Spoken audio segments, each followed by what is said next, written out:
Hello guys, आइए आज की क्लास में क्या पढ़ना हम लोग को। Image formation bye spherical mirror. उसमें हम लोग तीन चीज़ें देखेंगे। पहला तो साइज़ कि बड़ा हो रहा है ऑब्जेक्ट से इमेज या उतना ही रह रहा है या छोटा रह रहा है। दूसरी चीज़ नेचर मीन्स वर्चुअल होगा या रियल होगा, जिसको हम स्क्रीन पर बना सकते हैं या नहीं बना सकते हैं। तीसरा होगा हमारा कि उसका जो पोजीशन होगा वो कहाँ पर होगा, सामने होगा मिरर के, एप फोकस के आगे होगा, फोकस के अंदर होगा, कहाँ पे होगा, ये सारी चीज़ें। तो बेसिकली हमें क्या पढ़ना है, साइज, नेचर और position of the image formed with the help of spherical mirrors. Clear? तो स्टार्ट करते हैं। रूल्स हम लोगों ने पिछले टर्म पे पढ़ा था, वो याद रहेगा तभी ये बन पाएगा। तो हम लोग शुरू करते हैं। Image formation bye spherical mirror. तो पहला किसका ले लेते हैं हम लोग, कॉनकेव का ले लेते हैं, बाई कॉनकेव मिरर। ठीक है, कॉनकेव मिरर की हेल्प से बना लेते हैं, फिर उसके बाद कॉन्वेक्स पे आते हैं।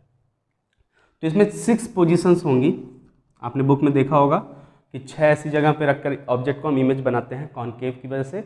और कॉन्वेक्स में जब जाते हैं तो बेसिकली एक होता है, बट हम उसको दो में पढ़ते हैं। ठीक, तो टोटली 8 जगह पढ़ना है, 6 concave and 2 with the help of convex. Now image formation by concave mirror. पहला part, when object is at infinite। Infinite basically देखिए ये डिफाइंड नहीं होता है, मतलब ये पोजीशन कोई ऐसी होगी नहीं कि जो हम कह सके कि यह इनफाइनाइट पर है। तो इनफाइनाइट किसको लिया जाता होगा, तो अगर बेसिकली छोटा सा मिरर है जिसमें हमें ऑब्जेक्ट देखना है, तो उससे काफ़ी दूर 100 200 500 मीटर डिस्टेंस की जो ऑब्जेक्ट्स हैं वो सब हमारे लिए कैसा बिहेव करेंगे, इनफाइनाइट पे। जैसे आप कभी स्कूल में एक्सपेरिमेंट करेंगे 12th में कि इमेज फोकल लेंथ निकालना है कॉनकेव का, तो इसमें एक हाइपोथेटिकल फोकस निकालने के लिए आप जाते हैं बाहर से जो फील्ड में होता है उसका इमेज बनाते हैं। तो वो फील्ड की ही चीज़ें इस मिरर के लिए क्या मानी जाती है, इनफाइनाइट पर। तो बेसिकली लॉन्ग डिस्टेंस हमारे लिए 500 200 मीटर तक की क्या की जाएंगी, इनफाइनाइट पे मानी जाएंगी। आइए मिरर बनाते हैं हम लोग कॉनकेव। ये कॉनकेव हो गया। इसकी ये वाली एक्सिस क्या कहलाती थी, प्रिंसिपल एक्सिस, है ना। प्रिंसिपल एक्सिस पे ही ऑब्जेक्ट को हम लोग रखा करेंगे। उससे पहले नोमेनक्लेचर की बात करें कि इसको क्या क्या बोलते थे हम लोग, तो इसके एग्जैक्टली मिड पॉइंट को हम लोग पोल बोलते थे। इससे बनने वाले सर्कल का सेंटर मान लीजिए सी है, इसका हाफ पे फोकस हो जाता है। ये हो गया, ये प्रिंसिपल एक्सिस। ठीक, अब ऑब्जेक्ट को कहाँ रखने के लिए बोला, इनफाइनाइट पे। इनफाइनाइट पे जो भी ऑब्जेक्ट होंगी वो हमसे बहुत ही दूर होंगी। बहुत दूर होंगी तो छोटी लगेंगी, और छोटी रेज हम यहाँ पे देख रहे हैं, तो जो इसके ऊपर से रेज आएगी हमारी आंखों पर और इसके नीचे से जो रेज आएगी हमारी आंखों पर, वो लगभग हमारी आंखों के पास जब पहुँचेगी तो आपस में क्या होने लगेंगी, लगभग पैरेलल। ठीक है, ये एक हाइपोथेटिकल बातें हैं। इतना एज्यूम करके चला जाता है कि अगर डिस्टेंस बहुत दूर हो तो वहाँ से आने वाली रेज को क्या ली जाती है, पैरेलल ली जाती है। तो सोचिए यहाँ पे रेज जो इनफाइनाइट से आ रही है वो कैसी हो जाएगी, parallel to the principal axis. हमने 2-3 रेज ले लिया, देखिए ये 2 ऊपर से 2 नीचे से, और सारी पैरेलल किसके हैं, प्रिंसिपल एक्सिस से। रूल नंबर 1 क्या कहता था, जितने भी पैरेलल रेज आएंगी लाइट की, वो रिफ्लेक्शन के बाद कहाँ जाएंगी, फोकस से ना। मान लीजिए यहाँ फोकस है, ये फोकस से गई, ये भी गई फोकस से, ये भी गई फोकस से। कब जा रही है, रिफ्लेक्शन के बाद। ठीक है, तो ये मीट करती हुई कहाँ फील हो रही है, यहाँ पर। यहाँ लग रहा है ना कि ये मिल रहे हैं, यहाँ ये मिल रहे हैं इसी पॉइंट को जहाँ रिफ्लेक्शन पॉइंट्स मिलती हैं, रिफ्लेक्शन रेज मिलती हैं, उसी को हम लोग क्या बोलते हैं, इमेज। कैसा दिख रहा है, बहुत बड़ा या छोटा। तो इसकी बात करें तो साइज कैसी है, पॉइंटेड हो गई। देखिए पहला काम तो हो गया हमारे पास कि हमने साइज बता दी। दूसरी चीज़, नेचर की बात करें हम लोग, नेचर कैसा होगा, तो हमने कहा था कि जब इमेज पर लाइट रेज कन्वर्जिंग हो तो कैसा होता है, रियल इमेज होता है। तो यहाँ पे देखिए कन्वर्ज होते हुए आके मिल रहे हैं लोग, डाइवर्स तो हो नहीं रहा, तो कन्वर्जिंग में क्या होती है, नेचर रियल होती है। तो रियल इमेज हो गया ये। ठीक है, इमेज की खैर कहानी हम पढ़ रहे हैं, इमेज कैसी होगी, रियल। एक लास्ट चीज़ क्या है, पोजीशन।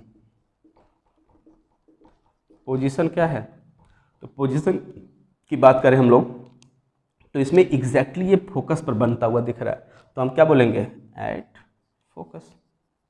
बस ये 3 चीज़ें हमें हर बार बतानी हैं। अगर हम सही से रे डायग्राम बनाते हैं तो हमारा ये तीनों हमेशा क्या मिलेगा, सही मिलेगा। ठीक, तो पहली हो गई कि जब ऑब्जेक्ट कहाँ पे रखा गया हो, इनफाइनाइट पे, तो इमेज कहाँ बनता है, फोकस पर, रियल बनता है और क्या बनता है, पॉइंटेड बनता है। फोकस, रियल और पॉइंटेड, छोटा सा, बहुत ही स्मॉल है, आप बोलते हैं हाईली डिमिनिश्ड बोल सकते हैं इसको हम लोग। हाईली डिमिनिश्ड मतलब बहुत ही ज़्यादा छोटा। ठीक है, अब आते हैं हम लोग ऑब्जेक्ट को थोड़ा पास ले आते हैं, मिरर से, मिरर की तरफ ले आते हैं। तो क्या लिखेंगे, बियॉन्ड COC, मतलब बियॉन्ड सेंटर ऑफ कर्वेचर। जैसे बियॉन्ड का मतलब क्या हो गया, ये कॉनकेव मिरर, ये प्रिंसिपल एक्सिस, ये इससे बनने वाला सर्कल, इसका सेंटर यहाँ लग रहा है, यहाँ फोकस लग रहा है, यहाँ पे पोल है। बियॉन्ड का मतलब इधर कहीं, इसके बाहर, इनफाइनाइट तक नहीं जाना है। इनफाइनाइट पे चले जाएंगे तो वाला केस तो हमने पढ़ ही लिया, पॉइंटर जैसा बनेगा, फोकस पे बनेगा। मतलब ये कह सकते हैं, इसको एक और नाम से जान सकते हैं, between focus and centre of curvature, ऐसा भी बोल सकते हैं हम लोग। ठीक, चलिए कहाँ रख दे ऑब्जेक्ट को, यहाँ रख लेते हैं। ठीक, ये हो गया सी के बाहर, ये हमारा है ऑब्जेक्ट। रूल नंबर फर्स्ट या सेकेंड या थर्ड या फोर्थ, इन चारों में से किसी दो को उठा लीजिए सिंपली। तो हम एक तो ऐसा उठाएंगे जो पैरेलल रेज आती है और लड़कर कहाँ से जाती है, फोकस से, ये हमारा सबसे बेस्ट होगा। तो हम इसको तो लेंगे ही लेंगे, कैसा, parallel to the principal axis आना इसका, और लड़ने के बाद कहाँ से जाना, फोकस से जाना। ठीक है, ये काम करेंगे हर बार हम। ठीक, ये हो गया पैरेलल आना और फोकस से जाना। दूसरा लॉ कौन सा यूज कर लिया जाए, दूसरे के लिए हम कोई भी यूज कर सकते हैं। तो एक यूज कर लेते हैं कि फोकस से आता है तो कहाँ से जाता है, पैरेलल। तो हमने लाया यहाँ से, देखिए फोकस से आया, ठीक है, और जाएगा कैसे, पैरेलल। तो ये फोकस से आने के बाद ये गया पैरेलल, किसके, प्रिंसिपल एक्सिस की बात हो रही है, इसके पैरेलल आने वाली रेज लड़कर फोकस से गई, और जो फोकस से आएगी वो कहाँ जाएगी, लड़कर इधर जाएगी। इंटरसेक्शन पॉइंट ही क्या कहलाएगा, इमेज। तो इंटरसेक्शन यहाँ हुआ है, यहाँ इमेज बना देंगे, नहीं, ध्यान दीजिएगा, ये इंसिडेंट रे और ये कौन सी, रिफ्लेक्टेड, दो रिफ्लेक्टेड इमेज बनाती हैं। तो ये रिफ्लेक्टेड और ये रिफ्लेक्टेड कहाँ मीट हो रही है, यहाँ पर। तो यहाँ क्या बन जाएगा इमेज, तो किस जगह से लाए हैं, ऊपर से ना, तो ये वाला एरो पोर्शन बन जाएगा। अब बॉटम वाला बॉटम की जगह बना देंगे, खत्म। नीचे वाले का हम नहीं बनाते, सिर्फ टॉप वाले का बना लेते हैं। एक्सटेंडेड ऑब्जेक्ट का इमेज बनाने का तरीका यही होता है। अच्छा, ये वाला इमेज बन गया, तो इस इमेज की खास बात, वही पहली चीज़, पोजीशन सोचिए, किसके किसके बीच है, सी और एफ, मतलब सेंटर ऑफ कर्वेचर और फोकस के बीच में, between centre of curvature and focus, पहला चीज़ हो गया पोजीशन। दूसरा क्या बताया, नेचर। तो नेचर की बात करें तो देखिए, ये रेज और ये रेज रिफ्लेक्टिंग है ना, आ रही हैं, कन्वर्ज हो रही कि डाइवर्ज हो रही है, कन्वर्ज, और कन्वर्ज जब होती है तो कैसा बनता है, रियल। और एक और तरीका पहचानने का मैं बता दूं, जब मिरर के सामने रेज रिफ्लेक्ट होकर रियली सॉलिड लाइन जाती हुई मीट करे तो वहाँ रियल बनता है। अभी डॉटेड से बनेगा तो क्या बन जाएगा, इमेजिनरी, उसका एक पोर्शन मिलेगा हमें लास्ट वाला, वो बताएंगे।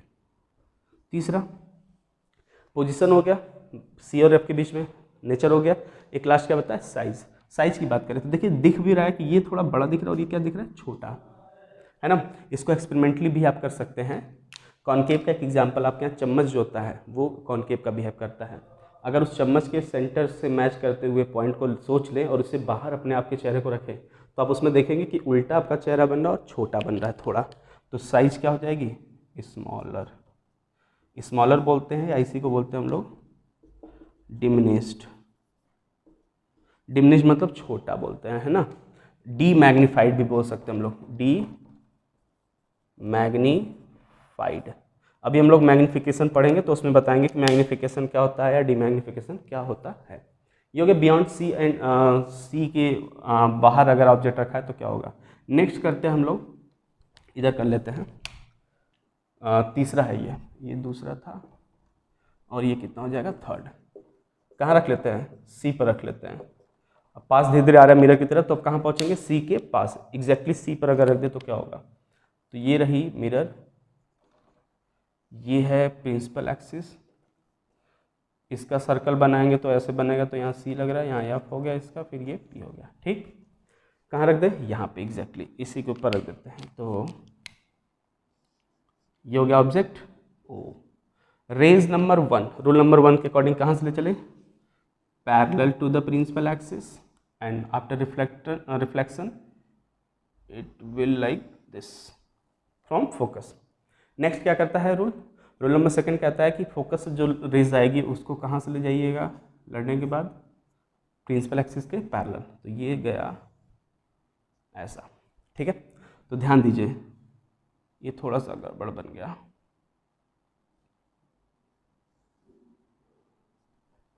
हाँ लगभग ठीक लग रहा अभी, यहाँ पे हो गया। तो ये रिफ्लेक्शन के बाद ऐसे जाएगा, जो फोकस से आया पैरेलल गया, और जो पैरेलल है वो कहाँ से गया, फोकस से। जहाँ मिलेंगे ये लोग कौन लोग, रिफ्लेक्शन वाले, देखिए ये रिफ्लेक्शन हो गया और ये हो गया, ये दोनों यहाँ मिल रहे हैं, जहाँ मिलता वो फिल होंगे वहीं क्या बन जाएगा, इमेज। तो ये रहा इमेज, ठीक। क्या देखने को मिल रहा है हमें कि जिस जगह पे ऑब्जेक्ट था सी पर, वहीं पे नीचे क्या बन गया, इमेज। तो क्या लिखेंगे, सेम पोजीशन पर, मतलब कहाँ पर, एट सी पर। ये हो गई पोजीशनिंग। दूसरा पोर्शन के पार्ट क्या लिखना है, रियल है या वर्चुअल। तो फिर से रेज कैसी आ रही, कन्वर्ज हो रही है ना इमेज के लिए, तो कैसा होगा, रियल। और सॉलिड लाइन, देखिए सॉलिड लाइन मिल रही है तो रियल होगा वैसे भी। और लास्ट, बड़ा है छोटा है या उतनी साइज का, तो ये देख रहे हैं लगभग उतनी साइज का दिख रहा है, तो हम क्या लिखते हैं यहाँ पे, सेम साइज। ये आपको रूल आने के साथ साथ कुछ चीज़ें याद रखनी होगी कि सी पर रखने पर सेम साइज का बनता है। तो वहाँ एग्जाम में जब आएगा कि सी पर रखा हुआ है इमेज बनाइए, तो ऐसा हो कि आपको कुछ चीज़ें पता हो कि अच्छा सी पर रखने पर तो सेम साइज का बनता है, तो इमेज में दिखना भी चाहिए कि सेम साइज का होना चाहिए, सेम पोजीशन पे। तो यहाँ पे ये नहीं कि आगे पीछे बना दिया, सेम साइज का बना है लेकिन आगे पीछे हो गया, ऐसा नहीं होना चाहिए। तो इसमें रूल पता होने के साथ साथ हमें रिजल्ट भी पता होना चाहिए, तब तो ज़्यादा अच्छा रहेगा। और वो हो जाएगा, 2-3 बार आप बनाएंगे अपने आप याद होता चला जाता है। फोर्थ, सी पे आ गए, अब कहाँ चले, सी से और अंदर चलेंगे तो कहाँ हो जाएगा, सी और एफ के बीच में, है ना, सी और एफ के बीच में रखते हैं। ये रहा मिरर, ये हो गया प्रिंसिपल एक्सिस। अब इसमें हम लोग सर्कल सोचेंगे, यहाँ कहीं सी होगा, यहाँ कहीं एफ होगा, यहाँ पे पोल है। सी पे रख दिए, सी के बाहर रख दिए, इन्फाइनाइट पे हो गया। अब सी के अंदर आते हैं, इसके बीच में कहीं, तो मान लेते हैं यहाँ पे रख लिया, सी और एफ के बीच में कहीं पर रख दिया हमने। अब यहाँ से रेज कैसे ले चलें, सेम रूल, पहला प्रिंसिपल एक्सिस के पैरेलल, और कहाँ से आएगा लड़ने के बाद, फोकस से। और दूसरा फोकस से रेज जो आएगी, थोड़ा सा मिरर को बढ़ा लेते हैं, फोकस से जो रेज आएगी वो लड़ने के बाद क्या हो जाएगी, प्रिंसिपल एक्सिस के, प्रिंसिपल एक्सिस है उसके क्या हो गया, पैरेलल। ये जहाँ मीट करेंगे कौन लोग, ये प्रिंसिपल एक्सिस हो गया, ये रेज पहला रिफ्लेक्ट हुआ, ये रेज दूसरा रिफ्लेक्ट हुआ, दोनों जहाँ मीट करेंगे वहीं क्या बन जाएगा, इमेज। ऐसे, क्योंकि एरो नीचे होना चाहिए, एरो की वजह से बना रहे थे हम लोग, तो ये बन गया इमेज, है ना। इमेज की खास बात, बड़ा दिख रहा है छोटा, सीधे सीधे बड़ा दिख रहा है, तो लार्जर साइज हो गया। लार्जर साइज की जगह एक और नाम क्या लिख सकते हैं हम लोग, मैग्नीफाइड। आप एक लेंस देखते होंगे जो लाला लोग यूज करते हैं ज्वेलर्स में छोटी छोटी ऑब्जेक्ट को देखने के लिए, है ना, वो कॉन्वेक्स लेंस होता है, उसे मैग्नीफायर कहते हैं। क्यों, क्योंकि वो चीज़ों को क्या करता है, बड़ा कर देता है। हमें कोई छोटी चीज़ पढ़नी होती है, स्मॉल लेटर्स लिखी होती है, तो हम उसके लिए यूज करते थे ना, देखा होगा अपने टीवी में। तो मैग्नीफायर कहलाता है, मतलब चीज़ों को क्या करता है, वो मैग्नीफाइड करता है, दैट्स वाई इसको मैग्नीफाइड भी बोलते हैं, लार्जर या मैग्नीफिकेशन, मैग्नीफाइड। दूसरा, रियल है या वर्चुअल, तो रेंज कैसी है, कन्वर्जिंग है डाइवर्जिंग, कन्वर्जिंग, तो रियल इमेज अभी भी है। और पोजीशन कहाँ दिख रहा है, सी के अंदर, सी के बाहर, कहाँ पर, तो बियॉन्ड सी बन रहा है। ध्यान दीजिए, तो एक रिजल्ट आया था जब हम ऑब्जेक्ट को सी पे रखते थे, सॉरी सी के बियॉन्ड रखते थे, तो उसका इमेज कहाँ बनता था, सी और एफ के बीच में। आज उल्टा हो गया, सी और एफ के बीच में रखेंगे तो इमेज कहाँ बनेगा, बियॉन्ड सी। तो दो चीज़ें तो आपस में एक दूसरे से क्या रिलेट हैं कि ऑब्जेक्ट अगर बाहर होगा तो इमेज इनके बीच में, और ऑब्जेक्ट इनके बीच में होगा तो इमेज कहाँ बनेगा, बाहर, दैट्स ऑल। और बाहर रहेगा तो इमेज अंदर बन रहा तो क्या बन रहा था, छोटा, और ये देखिए छोटे का बाहर क्या बन रहा है, बड़ा। तो हमेशा बाहर चीज़ें क्या होती हैं, बड़ी रहती हैं, ठीक है। चलिए आप चम्मच में ही अपने चेहरे को पास ले जाकर देखिए, चम्मच ये हो गया, इसके क्लोजर जाइए, आपका चेहरा उल्टा दिखेगा और बड़ा दिखेगा आपको। देख के ट्राई कर सकते हैं घर पे। चम्मच नया होना चाहिए, पता चला पुराना उसमें दिख ही नहीं रहा चेहरा, फिर हम गलत हो जाएंगे। चलिए, फिफ्थ पोर्शन है ना, सी के अंदर आ चुके हैं। अब धीरे धीरे हम चलते हैं कहाँ पर, एफ पर। तो क्या लिखते हैं नेक्स्ट, एट फोकस। फोकस पर रखेंगे अगर हम लोग तो कैसा होगा, ये हो गया हमारे पास कॉन्वेक्स कॉनकेव लेंस, ये थोड़ा सा अच्छा ऐसा कॉनकेव लेंस हो गया। अब क्या करें, इसका सेंटर सोच लेते हैं, सेंटर कहीं यहाँ पर, यहाँ फोकस, यहाँ पी। हम ऐसा बार बार इसलिए बनाते हैं कि एक लगे कि हाँ सर्कल ऐसा बनता तो उसका सेंटर यहाँ आएगा, नहीं कि अपने मन से सेंटर यहाँ ले लिया, यहाँ ले लिया, वो इमेज थोड़ा सा क्या बनेगा, फिर गलत बनने लगेगा। यब पर रखते हैं ऑब्जेक्ट को, ये रहा रूल नंबर 1, पैरेलल फोकस से गया। देखिए ये फोकस पे ही खड़ा था, उस टॉप वाले से पैरेलल ले आए और उसके फोकस फुट से क्या ले गए, क्रॉस कर दिया। रूल नंबर 1 वैलिड है।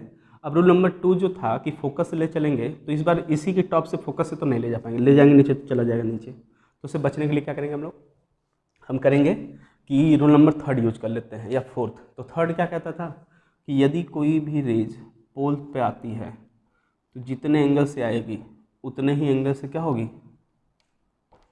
चली जाएगी। ये थोड़ा सा सीधा बन रहा है, ऐसा देखिए एंगल लगभग बराबर है, ऊपर वाला नीचे वाला, ठीक है। तो एक तो पोल पर आई, पोल पे चली गई सेम एंगल से, एक पैरेलल आई, फोकस से चली गई। ये दोनों कहाँ जा रही है, लग रहा है पैरेलल है। पैरेलल रेज हमेशा कहाँ मीट होती है, फील होती है, इनफाइनाइट पे। मतलब इमेज कहाँ बनेगा, इनफाइनाइट पे। तो इस बार इमेज की पोजीशन कहाँ होगी, इनफाइनाइट पर, ठीक। दूसरी पोजीशन के बाद नेचर, रियल नंबर्स है ना, सॉरी लाइन सॉलिड है ना, मीट होती हुई फील होगी, तो कहाँ पे लगेगा कि इनफाइनाइट पे ऐसे मिल रही हैं, तो मिलती हुई मतलब कन्वर्ज हो रही है, कन्वर्ज मतलब रियल इमेज। और लास्ट साइज की बात करें तो देखिए यही मिलते हैं तो साइज ऐसे होता है, यहाँ मिलते तो साइज इतना होता है, और इन दूर मिलते तो यहाँ पे, तो साइज धीरे धीरे क्या हो रहा है, बढ़ रहा है। तो इसको लिखते हैं हम लोग हाईली इनलार्ज्ड, बहुत ज़्यादा बड़ा हो जाता है। आप कभी एकदम पास ले जाके देखेंगे तो वो चीज़ें बहुत बड़ी हो जाती हैं और रियल दिखेंगी, और साथ में क्या दिखेंगे, लगेगा कि ये कहाँ बन रही, इनफाइनाइट पर। तो ये हो गए हमारे पास 5 पॉइंट्स जहाँ पर इमेजेस रियल बनती हैं, बड़ी हो गई या छोटी हो गई या सेम साइज हो गई, वो पोजीशन की बात हम लोगों के साथ में देख ली। अब एक लास्ट बचता है कि यदि हम ऑब्जेक्ट को फोकस के पास लेके जाएं और पी और फोकस के बीच में कहीं रख दें, तो नेक्स्ट हमारा होगा when object is placed between P and F, focus and pole. तो इसको कर लेते हैं पी एंड एफ। ये इनफाइनाइट वाला याद रखिएगा, जब फोकस होता है तो इनफाइनाइट पे इमेज बनती है, और इनफाइनाइट वाली कहाँ बना रही थी, पहली वाली फोकस पर, जस्ट रिवर्स है। तो याद करना बड़ा आसान होता है, थोड़ा सा ट्रिक रूल, और बाकी चीज़ें हमारी क्या होती है, मेमोरी, जो कि ज़्यादा तेज होती है हमारी। तो खैर अभी अब बात करते हैं हम लोग इसमें पी और एफ के। तो पी यहाँ मार्क कर लीजिए, इसके अकॉर्डिंग सी यहाँ पे होगा, ये कहीं फोकस हो गया, इनके बीच में कहीं ये रख लिया ऑब्जेक्ट। चलिए ये रख लिया हमने ऑब्जेक्ट। अब इसका इमेज कैसे बनेगा, तो देखिए पहला रूल नंबर 1 क्या करें, इस बार पैरेलल ले जाए और इसको कहाँ से क्रॉस कराएं, फोकस से गई। दूसरा पोल से ले चले, जितने एंगल से है उतने एंगल से इसको वापस ले जाए। दोनों एंगल बराबर लग रहा है, तो ये वाली और ये वाली लाइट कभी लग रहा है मिलेगी, कभी नहीं मिलेगा, क्योंकि आगे चलते हुए क्या हो रही है, इनके बीच का स्पेस बढ़ता चला जाएगा। तो क्या होगा, तो ये अगर आगे नहीं मिलती हैं तो ऐसा लगेगा ना कि पीछे कहीं तो मिल ही रही होंगी, वहीं से तो निकलते हुए आ रही होंगी। तो जहाँ फील होगा कि वहाँ मिल रही थी या मिल कर रही आ रही है वहीं से, वहीं पे हमारा क्या बन जाएगा इस बार, इमेज। देखिए डॉटेड इसलिए हम बना रहे हैं इमेज को, क्योंकि क्या रियल दिख रहा है, नहीं, क्योंकि यहाँ से रेज लग रही है कि बाहर जा रही है, डाइवर्ज हो रही है। और डाइवर्जिंग में हमने बताया था कि नेचर क्या होता है इमेज का, रियल की वर्चुअल। और खैर डॉटेड लाइन से देखिए बना, मिरर के पीछे रेज ऐसे सॉलिड नहीं ले जाते, डॉटेड ही ले जाते हैं। जब डॉटेड लाइन से बनता है तो इमेज क्या बनाते हैं, वर्चुअल। बड़ा दिख रहा है कि छोटा दिख रहा है, तो इसके कंपेरिजन तो बड़ा ही दिख रहा है, तो क्या बोलेंगे, लार्जर। और पोजीशन की बात करें तो पोजीशन में सिर्फ इतना लिख लीजिए, बिहाइंड मिरर दूर जाएगा। जैसे देखिए मैं एक बना के दिखाऊँ, एग्जैक्टली यहाँ पे ऑब्जेक्ट ले लें हम, तो एक रेज सीधा इसका सर्कल होगा, सेंटर यहाँ, यहाँ फोकस होगा, फोकस से गया, और एक आएगा ये, तो ये देखिए बड़ा बन रहा है। तो जितना हम इसके पास ले जाएंगे ये उतनी साइज क्या होती जाएगी, बढ़ती चली जाएगी। तो ये हो गई हमारे पास, जब हम पोल और फोकस के बीच में रखते हैं ऑब्जेक्ट को तो इमेज कैसा बनता है, बहुत ही ज़्यादा लार्ज बनता है और वर्चुअल बनता है। ठीक है, बिहाइंड द मिरर बनता है। कितने प्लेसेस पे हमने ऑब्जेक्ट रखे, 6 प्लेसेस पे। इनका एक टेबुलर फॉर्मेट आपकी बुक्स में लिखा होगा, वो याद करने के लिए बनाया जाता है कि अगर ऑब्जेक्ट यहाँ पर है तो क्या होगा। उससे अच्छा हमें तो ये लगता है कि अगर ये पूरा प्रोसेस याद रहे तो हम वो टेबल बना ही सकते हैं आराम से कभी भी।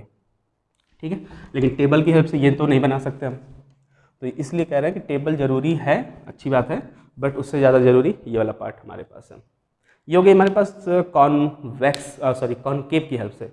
नेक्स्ट 2 पार्ट है जिसमें हम कॉन्वेक्स की हेल्प से पढ़ेंगे। ठीक, चलिए देखते हैं। हाँ, फिर देखते हैं हम लोग किसका, कॉन्वेक्स का। ठीक है, तो कॉन्वेक्स की वजह से इमेज बनाने जाते हैं हम लोग। दूसरा पार्ट बाई कॉन्वेक्स। कॉन्वेक्स में हमें सिर्फ 2 पोजीशन लेनी, पहली लेनी है जब कहाँ पे हो, एट इनफाइनाइट। तो कॉन्वेक्स मिरर बना ले पहले।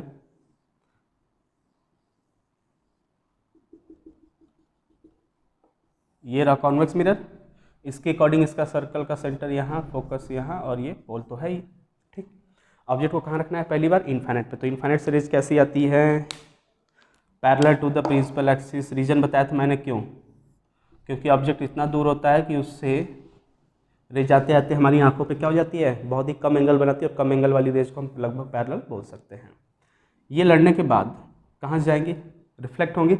रिफ्लेक्ट होकर अंदर तो जाएंगी नहीं, बाहर ही जाएंगी। तो बाहर कैसे, इधर जाएंगी, नहीं, इस बार ये फैलाने वाला, मतलब इसको हम देखिए, अच्छा एक चीज़ बताना था, कॉनकेव को हम लोग बोलते हैं, कॉनकेव मिरर लगा था उससे हम बोलते हैं कन्वर्जिंग मिरर, क्योंकि आप देखे होंगे हर जगह रेज क्या हो रही थी, कन्वर्ज हो रही थी ना। और इसमें देखिएगा क्या होगा, बाहर जाएगा, डाइवर्ज होगा, तो इससे हम क्या बोल सकते हैं, डाइवर्जिंग मिरर। तो ऐसा नहीं कि एग्जाम में सिर्फ कॉन्वेक्स और कॉनकेव करके आए, कन्वर्जिंग और डाइवर्जिंग मिरर के नाम से भी जाना जाते हैं ये लोग। तो ये डाइवर्जिंग मतलब रेज को क्या करेगा, डाइवर्स करेगा। कैसे पता चलेगा, देखिए जहाँ लाइट गिरती है वहीं से, ऐसा बताया गया था रूल कि जो पैरेलल रेज आती है वो कहाँ जाती है, रिफ्लेक्शन के बाद फोकस पे जाती हैं या जाती हुई फील होती हैं। तो ये जाती हुई फील होगी क्योंकि अंदर तो चला नहीं जाएगा। अब जब इसको मिला दिए इन दोनों को, तो इसी के सीध में इसको बैक साइड ले जाइए, इसके सीध में इसको बैक साइड ले जाइए, हो गया। रूल यही कहता है, तरीका ये सबसे बेस्ट होता है कि अगर हमें ना पता हो कि रिफ्लेक्शन के बाद कहाँ से जाएगा, तो पहले इसको फोकस से मिलाइए, फिर उसके बाद क्या ले जाइए वापस। ये आई रिफ्लेक्ट हो गया, ये आई ऐसे और रिफ्लेक्ट हो गई, चली गई, ये मिलेंगी दोनों नहीं। तो इनको बैक साइड जब मिलाएंगे तो कहाँ मिलता हुआ फील होगा, यहाँ पर। तो इमेज कहाँ बनता हुआ फील होगा, इस जगह पर। ये फील हो रहा है इसलिए कैसा, वर्चुअल। या दूसरा तरीका, रेज यहाँ से कैसी फील हो रही है, डाइवर्ज या कन्वर्ज, तो डाइवर्ज होती है दिख रही है। और डाइवर्जिंग इमेज कैसी रखती है नेचर अपने आप में, वर्चुअल। पोजीशन की बात करें तो कहाँ बन रहा है, फोकस पर ना, एकदम फोकस पे बन रहा है देखिए। और साइज की बात करें तो देखिए, नेचर हो गया और पोजीशन हो गया, और उसके बाद क्या बचा है, साइज। तो कैसा है, पॉइंटेड, जैसा कि कॉनकेव ने पहली बार बनाया था। तो इनफाइनाइट वाली हमेशा पॉइंटेड ही बनेगी, वो चाहे कॉनकेव हो या कॉन्वेक्स हो। बची बात दूसरी, जब इनफाइनाइट और पोल के बीच में हो, सिर्फ इसमें 2 ही पार्ट पढ़ने हैं, न सी पे पढ़ना है क्योंकि सी तो कहीं है नहीं, इधर दिख रहा है, न फोकस दिख रहा है। बस इनफाइनाइट और इस पोल के बीच में कहीं पर रख दे तो क्या होगा। तो एक जगह रख के देख लेते हैं, ये है कॉन्वेक्स मिरर, ठीक है, यहाँ पे रख लेते हैं कहीं पर, ये रहा। ये पोजीशन पता नहीं कौन सी होगी, हमें नहीं पता। इसके अकॉर्डिंग इसका मान लीजिए सेंटर सी यहाँ पे कहीं फोकस हो गया, और ये हो गया पोल। तो रूल क्या कहता है कि पैरेलल रेज जो आएगी वो कहाँ से जाएगी, फोकस से, या जाती हुई फील होगी। तो ये फोकस से मिलाएंगे और इसको सीधा ले जाएंगे, तो आया और चला गया। दूसरा और कौन सा ले चले, तो दूसरा ले चल सकते हैं हम लोग पोल के पास वाला, और लड़ने के बाद ये जितने एंगल से आ रहा है उतने एंगल से चला जाएगा। लग रहा है दोनों का एंगल बराबर है, चला गया। तो ये रिफ्लेक्टेड मिलेंगे नहीं, बैक साइड मिलाइए। तो ये तो भाई साहब बैक साइड आ चुके हैं, बस इनको ले चलना है। ये ऐसे देखिए, यहाँ मिलता हुआ फील हो रहा है, तो यहीं पे क्या बन जाएगा, इमेज। ये रहा हमारा इमेज। बताइए साइज ऑफ ऑब्जेक्ट और साइज ऑफ इमेज में कौन छोटा है, इमेज। तो क्या लिखेंगे हम लोग, स्मॉलर। दूसरा वर्चुअल की रियल, पीछे बन रहा है ना मिरर के, वर्चुअल और डॉटेड लाइन से। और दूसरी चीज़ डाइवर्ज और इरेज, कई तरीके से सोच सकते हैं वर्चुअल के लिए। और लास्ट पोजीशन पी और एफ के बीच में, बिटवीन पी एंड एफ, ये हमेशा होगा। इसको आप इधर रखिए, इधर रखिए, इधर रखिए, कोई फर्क नहीं पड़ने वाला, वो हमेशा इन्हीं दोनों के बीच में ही रहेगा। क्लियर है, इतनी चीज़ें हो गई हमारे पास कि स्मॉलर है, वर्चुअल और बिटवीन पी एंड एफ बनेगा। बस इनफाइनाइट के केस में काम बन जाएगा फोकस पर। तो लास्ट रिजल्ट में बताऊंगा आपको, कॉनकेव मिरर्स हमने क्या पढ़ा कि 5 प्लेसेस ऐसी थी जहां पर इमेज क्या बन रहा था, रियल। एक प्लेस ऐसा था पी और एफ के बीच में जहां क्या बन रहा था, वर्चुअल। कॉन्वेक्स में कहीं पर भी रियल नहीं बनता, ये वर्चुअल देखिए, यहाँ भी वर्चुअल, रियल आने का कंडीशन ही नहीं होता इसमें। तो कभी कभी क्वेश्चन ये आता है कि which type of mirror always give virtual result of image या वर्चुअल नेचर ऑफ इमेज। तो ऐसा कौन सा मिरर है, तो आंसर होगा कॉन्वेक्स, ठीक, या डाइवर्जिंग नेचर वाला मिरर कह सकते हैं हम लोग। ये कहानी थी इमेज की नेचर, पोजीशन और साइज की बात with the help of convex and concave. अभी इसमें काफ़ी प्रॉपर्टीज छूटी हुई है जो हम धीरे धीरे आगे पढ़ते हुए समझते चलेंगे, जैसे मैग्निफिकेशन हो गया और बाकी सारी चीज़ें, ठीक। तो आज के लिए इतना ही रखते हैं, थैंक यू।